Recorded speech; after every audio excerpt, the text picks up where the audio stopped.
bapak ini punya hutang ya di leasing belum selesai, masih nunggak gitu kan.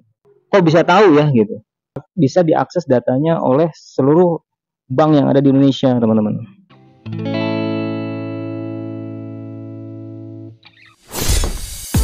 Halo guys, assalamualaikum warahmatullahi wabarakatuh guys. Jumpa lagi di channel ini guys. Habis naik sepeda kita langsung bikin konten guys. Jadi hari ini kita akan bikin konten yang agak serius sedikit. Sempet ada yang nanya, katanya bang sering ke dukun ya.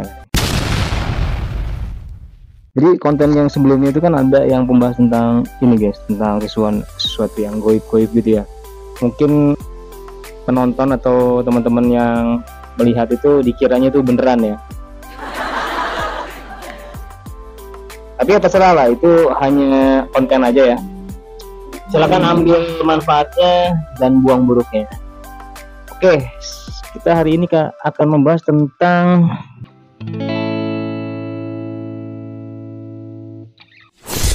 jadi kemarin itu ada teman saya guys. Dia itu punya utang di motor ya, di leasing gitu ya, nunggak bayarnya 3 bulan kalau nggak salah, udah nunggak 3 bulan. Terus dia itu mencoba pengajuan modal di bank lain, tujuannya untuk menutupi hutang dia yang ada di leasing guys, motor itu ya yang nunggak itu. Tapi ternyata ketika dia pengajuan di bank yang baru ini, terus dikasih tahu tuh sama pihak banknya bahwa bapak ini punya hutang ya di leasing belum selesai, masih nunggak gitu kan. Terus dia kaget kan, kok bisa tahu ya gitu. Maksudnya kok bisa tahu dia punya pembiayaan atau punya hutang yang nunggak di leasing gitu kan. Jadi guys, untuk teman-teman yang belum tahu, sekarang yang namanya lembaga keuangan itu atau bank atau leasing atau apapun lah ya, mereka itu sekarang disebutnya mempunyai informasi data yang sifatnya terintegrasi. Jadi kalau misalkan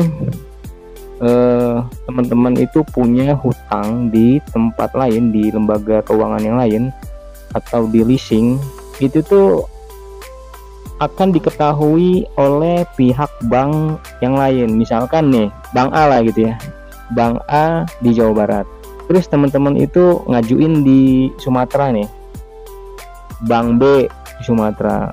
Bank B itu akan mengetahui hutang teman-teman yang ada di bank A.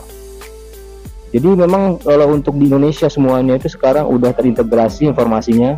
Jadi ya teman-teman, ini juga sekaligus juga memberitahu ke teman-teman, dunia perbankan itu kan dibawahi oleh Bank Indonesia. Jadi BI gitu ya.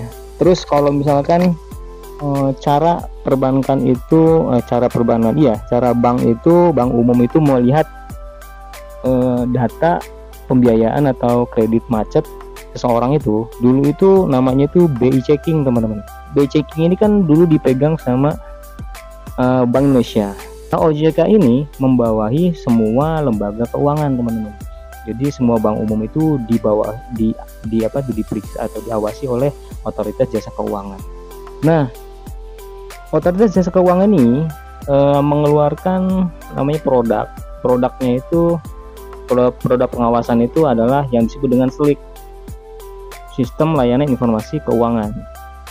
Jadi kalau misalkan tadi kejadian yang teman saya itu dia bisa dicek dimanapun di seluruh Indonesia, itu diceknya itu melalui SLIK teman-teman.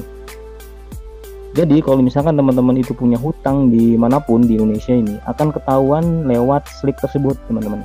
Tapi untuk SLIK itu tidak bisa diakses oleh sembarangan orang. Di bank A itu kan ada pegawai itu, karyawan kan. Nah, karyawan itu ada yang bertanggung jawab untuk melaporkan hutang nasabah nih tiap bulannya. Biasanya tuh laporan itu di tiap bulan ya, pokoknya mah yang server pusat Slick itu gitu ya. Misalkan contoh saya hari ini nunggak pembiayaan atau nunggak angsurannya itu 3. Ini pasti panas sekali. Panas sekali pindah dulu ya. Oke guys, lanjutin gimana tadi pembahasannya. Kita di belakang ada pohon ya, jadi enak dingin. Jadi guys, ketika teman-teman itu dilaporkan di tiap bulannya, misalkan hari ini memiliki tunggakan pembiayaan itu 3 bulan aja misalkan, bisa diakses datanya oleh seluruh bank yang ada di Indonesia teman-teman. Jadi ibaratnya aibnya itu ketahuan lah di seluruh Indonesia gitu ya. Teman-teman itu akan diketahui ketika teman-teman pengajuan di bank lain, maka mereka akan nyeken data teman-teman, terus akan ketahuan tuh teman-teman itu punya tunggakan di mana aja atau punya pembiayaan di mana aja. Banyak sekali hal-hal kejadian ya teman-teman ya. Hati-hati terhadap data diri teman-teman. Misalkan jangan sembarang kita minjemin identitas diri seperti KTP ya, KTP asli. Karena kejadian banyak di orang-orang di data-data macet pembiayaan atau kredit itu nggak sedikit loh pengakuannya bahwa bukan mereka yang melakukan kredit atau peminjaman gitu. Saya juga nggak ngerti ya polanya seperti apa, itu mungkin oknum-oknum ya. Intinya sih mungkin bisa jadi zaman dulunya itu KTP itu dipinjam sama temen atau saudara atau siapapun gitu ya. Jadi saudaranya ini yang mengajukan atas nama dia. Si orang ini yang merasa nggak punya pembiayaan atau kredit kan bingung gitu. Kata dia, saya nggak pernah sama sekali punya pembiayaan, kok bisa ada pembiayaan di sini. Tapi setelah diurut-urut gitu ya, oh ini saudara dia dulu tahun berapa gitu. Tapi belum selesai, bisa jadi macet nih gara-gara itu. Oleh karena itu jangan sembarangan meminjamkan identitas diri ke teman kalian atau saudara-saudara kalian yang tidak bertanggung jawab ya. Kecuali bertanggung jawab nggak apa-apa gitu kan. Slick ini tujuannya adalah untuk mencegah orang-orang yang sering minjem sembarangan tuh teman-teman. Dan ada beberapa juga yang belum bisa mengakses Slick ya.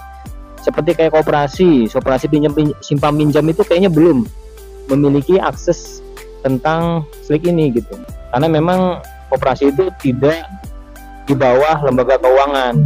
Koperasi itu kan dari koperasi simpan pinjam gitu ya. Koperasi simpan pinjam itu di bawah dinas koperasi. Jadi bukan OJK kalau nggak salah.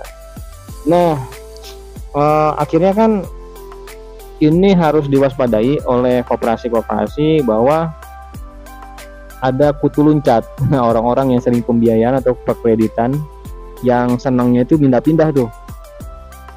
Di bank satu dia nggak lunas, sengaja dia kabur. Udah itu nanti di koperasi ini dia kabur. Sesuai dengan permasalahan yang awal tadi ya teman-teman ya, di awal kan saya cerita bahwa teman saya itu bisa ketahuan dimanapun dia berada, dia mengajukan pembiayaan dimanapun, dia akan ketahuan bahwa dia memiliki tunggakan. Pesannya adalah teman-teman itu jangan pernah menganggap remeh lah tentang pembiayaan atau perkreditan ya, karena kita ini dunia ini semakin canggih teman-teman. Jadi jangan sampai kita itu seperti kayak menganggap dunia ini tidak berkembang. Ini satu hal lagi nih saya kasih tahu ya. Misalkan pembiayaan atau perkreditan teman-teman itu sekarang nunggak nih 3 bulan ya atau 4 bulan ya di bank ya. Terus hari ini teman-teman lunasin. Itu kan sebenarnya ada data tuh dilunasin tuh ya. Di bulan ini pasti dilaporin ke Slick. Akhirnya lunas tuh datanya. Tapi teman-teman nggak bisa hilang. Yang 3 bulan itu nggak bisa hilang teman-teman selama setahun. Jadi dia akan terus jalan mundur gitu. Lama-lama hilang baru. Intinya nggak semudah itu. Kalau misalkan kita buat cacat pembiayaan atau buat cacat perkreditan, itu nggak langsung hilang di data besoknya, di data bulannya, di data bulan berikutnya gitu ya. Kalau kita cek tetap aja ada bekasnya gitu. Jadi kalau misalkan kita pengajuan tetap kelihatan sama orang juga, sama bank yang kita ngajuin, bahwa kita punya sejarah pernah nunggak walaupun sekarang udah lunas gitu ya. Jadi begitu teman-teman, ini sebagai peringatan aja kepada teman-teman yang memang di dunianya memang bermain kredit hutang menghutang, pembiayaan gitu ya, supaya tetap berhati-hati, jangan sampai merusak nama sendiri, ujung-ujungnya susah nanti minjem uang di bank lain gitu ya. Karena sekarang udah terintegrasi. Integrasi itu artinya nyambung teman-teman. Jadi data kita bisa dicek sama di seluruh Indonesia.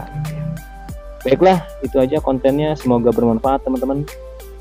Dan sampai jumpa di konten berikutnya. Wassalamualaikum warahmatullahi wabarakatuh.